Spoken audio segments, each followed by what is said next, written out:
およいよい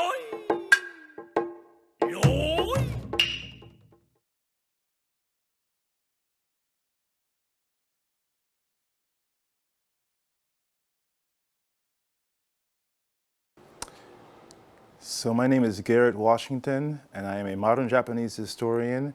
I am associate professor of history at the University of Massachusetts Amherst, and I have had the pleasure of being able to work as an invited scholar here at the Centre de Recherches sur Japon in the XIXe.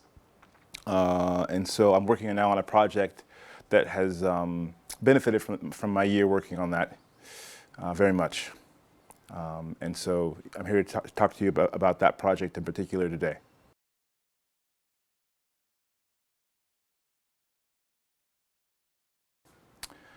So the lack of visibility and of research on Japanese female entrepreneurs and women in business, I think has a lot of different contributing factors.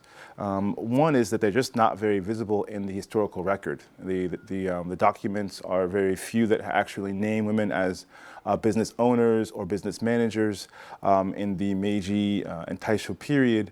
And also it has to do with the ways in which those documents were recorded. So that is one reason. Another is that between the 1920s or 30s or so and now, there's been sort of a historical forgetting of these kinds of figures. We have a lot of assumptions about women's place in society based on this very strong concept of good wife, wise mother, or in Japanese, Ryosai Kembo, that embodies a sort of neo-Confucian ideal of women being confined to the home and women not being involved in the political and the public sphere, which is very much an accurate element of describing the Meiji period and thereafter, but it's not all of the story. And lastly, I think there also has been more interest in certain kinds of women, women who have been activists, who have been very visible and active, who have been very feminist, who have been very progressive, even radical and revolutionary, and focusing on them. And women who are working in business oftentimes were not as interested in social change as they were in the continuation of their business or their family, etc. So sometimes there's a difference in values, and even sometimes we have women who are entrepreneurs who are employing and even sometimes not paying enough or whatever workers. And so this kind of relationship also has not been one that historians have looked upon favorably. So there is just a general sort of, I think, purposeful or perhaps unintentional forgetfulness about such women in Japan.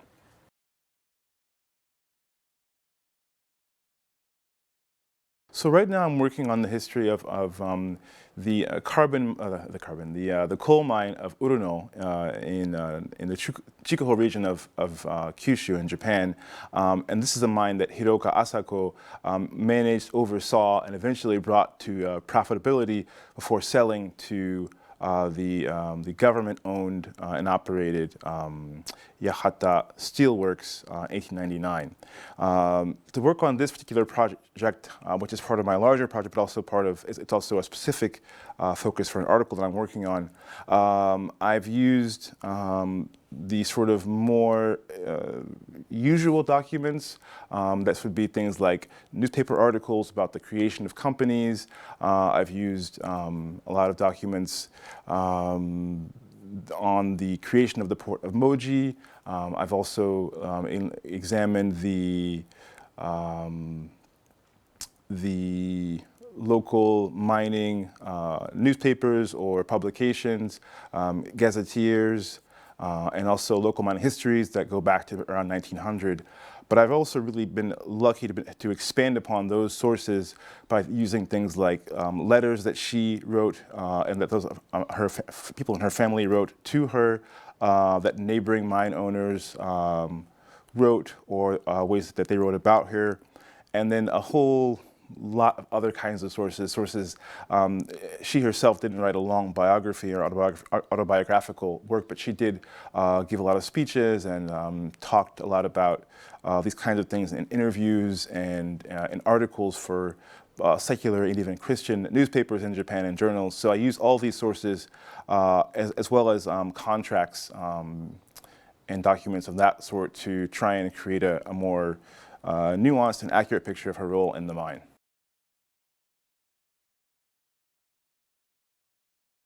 So Hirooka Asako grew up in the Mitsui family in the main branch, or the head branch, the head house of the Mitsui merchant family, which was the most wealthy and powerful merchant family in the Tokugawa period in Japan, and then continues to be the most important and influential merchant family during the Meiji transition as well. She grew up in a household that had, on the one hand, a lot going on with clerks and also shop boys and various workers working in the household itself in Kyoto, not very far at all from the former shogunal palace. But she also grew up as a woman in that household, and so while her cousins and other relatives who were males had a much more access to education, she herself writes about the fact that she was unable to have those same kinds of education. But she had a very close family life, I would say a family relationship with those in her family, and we see that manifesting itself as she writes to her brothers and to her father in later life. A very elite family also, a very visible family which creates its own kinds of constraints, but overall I think that is a good picture of the kind of household that she grew up in.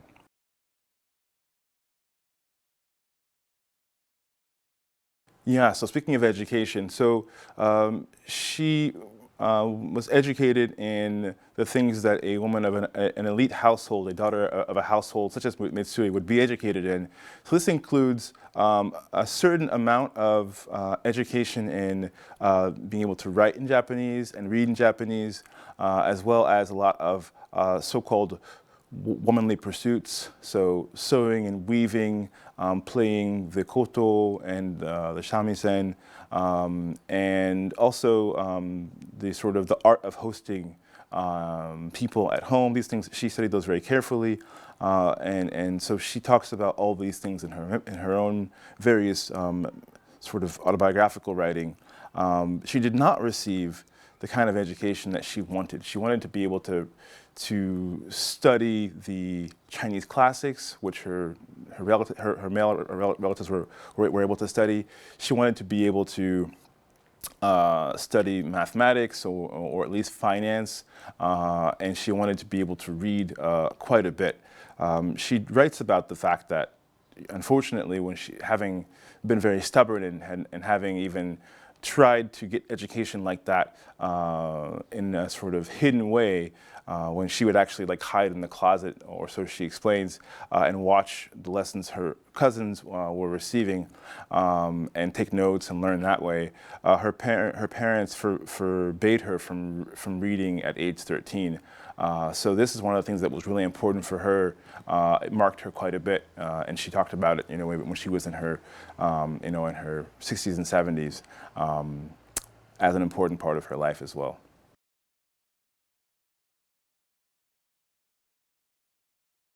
So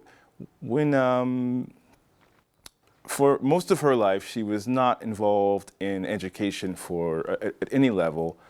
She continued herself after she married into another merchant household, the Hirooka household.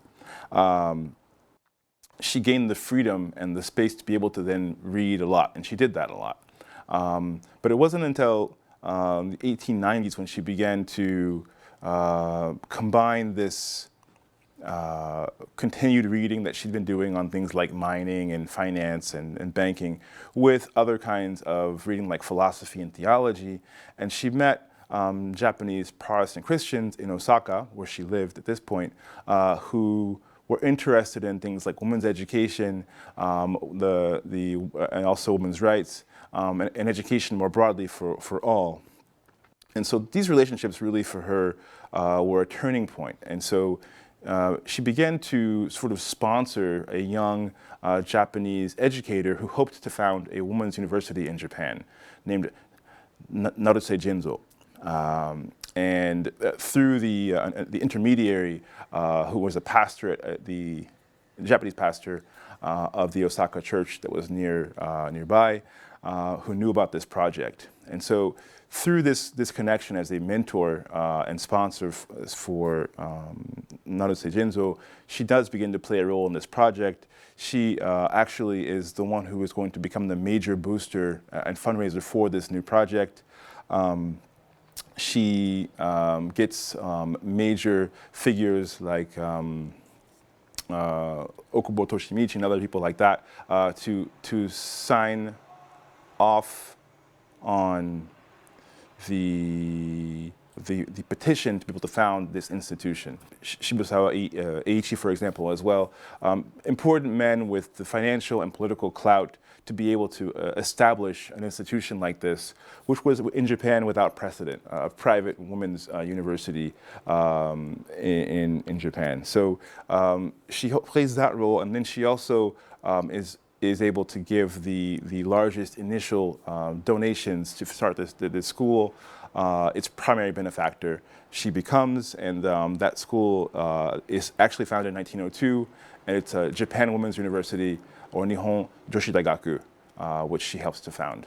And she also, from there, is involved in lots of other smaller sort of offshoots that come out of that project, in women's publishing a little bit, and in Christian education as well. But that is sort of the core of her most important contribution, I would say, to women's education.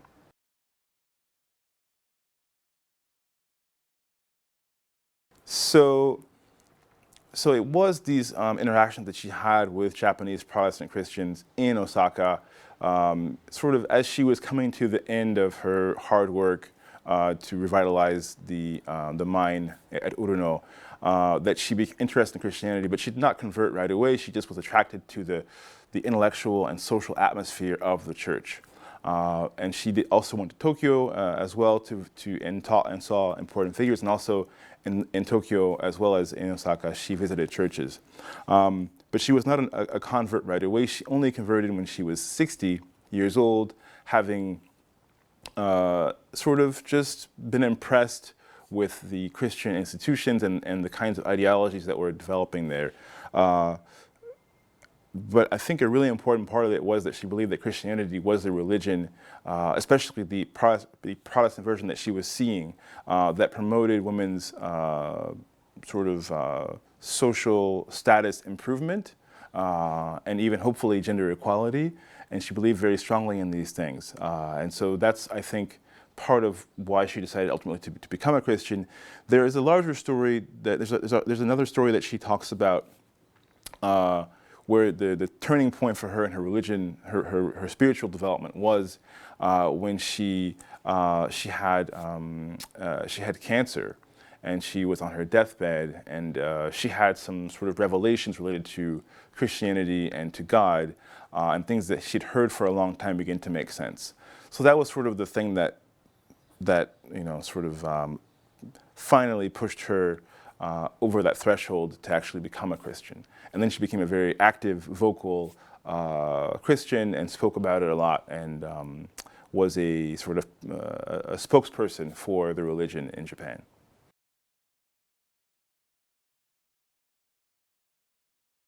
So when she married into the Hirooka household, the Hirooka family business called the Kajimaya was doing very poorly. In the turbulence just before the Meiji Restoration, there was a lot of problems, especially for merchant families like the Hirooka, who were a very prominent merchant family in Osaka, especially in getting loans paid back by the samurai class. And so these merchant houses that stocked the rice, was used to calculate payments. They were pawnbrokers, and they provided loans. They were in a very difficult position when the world sort of turned upside down for the samurai class. And in this particular situation, the Hirooka household and their family was doing poorly, but also the management of the family was increasingly in the hands of her new husband, Hirooka Shingoro, and another individual as well. And so these individuals, unfortunately, were not as interested, it looks like, in business as they were in other things. She talks about tea ceremony and visiting geisha, but it also is just that they left the job of managing two managers. And so the company was failing very much so. And so she, at 17, marries into this family and realizes that the fate of her new household, as well as the fate of her natal household, the Mitsui family, depends upon this family doing well, and that she needed to find a way to sort of right the ship. And she was probably very much sort of actively pushing for this, but in any case, her husband, Hirooka Shingoro, essentially gives her a lot of leniency, a lot of freedom to run the company. Or the companies. And so she becomes, for all intents and purposes, the director of the Kajimaya, and is actively involved in making decisions and trying to save the company.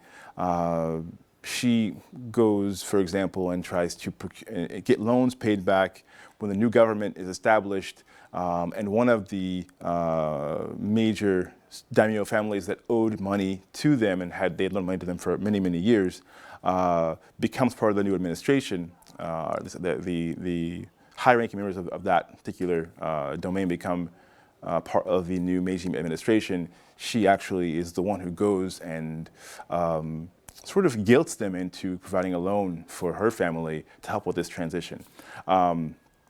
So all that being said, she has this new access to business that she hadn't had in her own family, if we follow her narrative and take it at face value. And from there, she is going to then try and find ways to improve, but also to diversify the business operations of the Kajimaya. And this is where she begins to turn the company in a new direction. Instead of their more traditional roles as rice brokers, she pushes them to think about going into coal mining.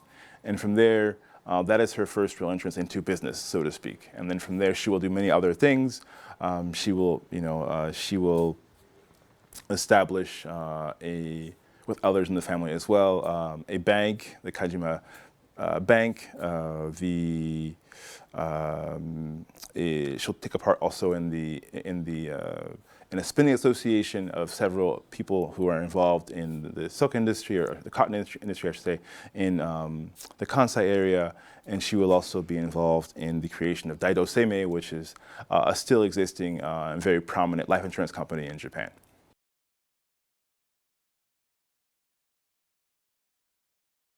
So she says that she was just reading about this and saw it as a promising place for growth. And her husband, Hirooka Shingoro, was the director, thanks to his role as the head of the merchant family of the Kajimaya and the Hirooka family. He'd inherited this position. This is the Dojima Rice Exchange, very important as perhaps the earliest sort of stock exchange in East Asia. But in any case, this is in Osaka. He has an important role in this institution, and then he worked therefore closely with men who were involved in all kinds of business. And one of these men was Yoshida Chitaru, who was president of the stock exchange there, who also had made friends who happened to be in mining in Kyūshū during his time some years before, serving in the military down in Kyūshū. So this is what sort of gives the possibility or the sort of where she probably first heard about the possibility of taking on mining. But it seems like she was also on her own trying to learn about mining as industry and see how it could be done, and whether they could expand the Kajimaya in that direction as well.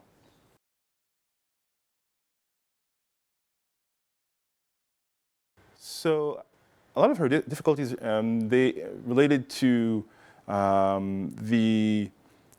lack of support from her co-investors or her collaborators in establishing the mine. Initially, she was not the person in charge. Yoshida Chitaro and the mining sort of the mining manager, Hawashi,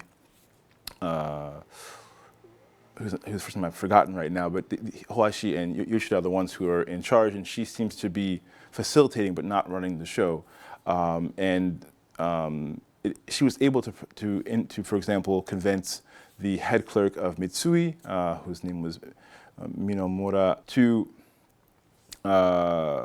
take part in this as well. And so there was this sort of support, but then when things started to go poorly, they all pull out. They all essentially drop the project. So one of the things was a lack of sort of continued support in the face of difficulty. She also talks about the fact that her families, but neither her marital family or her natal family supported her going and working in the mining sector. She felt that there was a lot of, understandably, right, resistance to her taking part in such a sort of a low and base and dirty industry, which, you know, oftentimes hired convicts and people without other possibilities in life to work there. I think that it's important to take these claims with a grain of salt, because they are involved in her enterprise at the mine. But she felt that was a challenge. And lastly, there were also many challenges on the ground. Running a mine obviously is very difficult. Mining directors don't actually themselves usually go to the mine, and yet she chose to do that in person, to go and oversee the mine directly, and to even go down into the mine pit and to give directions, or orders, or encouragement to the miners. So that, I think, it shows that it was difficult for her physically to do that, we can imagine, but also that it was, she felt that she needed herself to be the one to go do that. So this is an area where there was a challenge. And we can add to that the difficulty of just mining in general at this point in time in the Chikuhō region. There was not a way to get mined coal easily from the mine to the coastal areas from which it could be shipped across Japan or overseas. And this was a real issue, right? And to make it cost effective to mine coal, which everyone knew was in high demand, this was problematic. And so that was a big issue. Having the right also to export coal required a government approved customs office, which at that point didn't exist anywhere near the Chikuhō region. So these are all things that were challenges in terms of transportation, both to the coast and from the coast, and also government approval. And on top of that, there are also other issues too that I won't go into now, but that have to do with the price of coal. And on top of that, there also was a deflationary policy from the finance minister of Japan.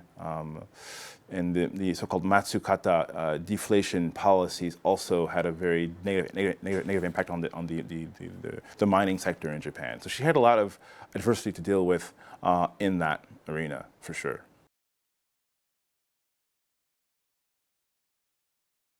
So Hirooka Asako had lots of, I think, really innovative ideas. And again, she claims that these were all entirely her own. And of course, others who at the time were involved in these things sometimes claim that these ideas were their own. There probably is the truth somewhere in the middle. But she was definitely a part of these solutions. One was the transformation of Meiji into a port. Meiji was a fishing village without any docking sort of potential or development at the time. she took an active part in turning Meiji into a commercial port. It becomes one of Japan's major commercial ports for exporting coal, especially along with Kobe and Yokohama. After it becomes a special designated port in 1889, I believe. She also was important in trying to bring the Chikuhō region to the sea using railway. So she and others petitioned and pestered officials until they actually laid down railroad tracks throughout Chikuhō that are still there today. They can get coal to the sea. Getting coal to the sea or to Meiji, for example, was insufficient, and she herself was not the one apparently who got the customs office to open a branch in Meiji. But after that, in order to sort of get the coal from Japan to major emerging markets over in China, especially Shanghai, which is a great need of coal for steamships in particular, she negotiated actually a contract with Mitsui. Mitsui was already doing lots of different transport activities, and the contract allowed her mine, the Uruno mine, to place its coal on the Mitsui chartered ship that would then go to Shanghai, and then it would be sold in Shanghai. And in exchange for this service or this sort of entrusting, Mitsui received about 30% of the profits. So she negotiated that, and she actually even signed the contract herself, so we can see her hand very clearly there. And then she also managed to find another place to dig in the sort of environs of her earlier mine, and she struck coal again, found another lode, and from there found a great amount of coal, which obviously changed the fate of the mine considerably. So she found lots of solutions to lots of these kinds of problems, and the mine became successful. Thank you very much for your time.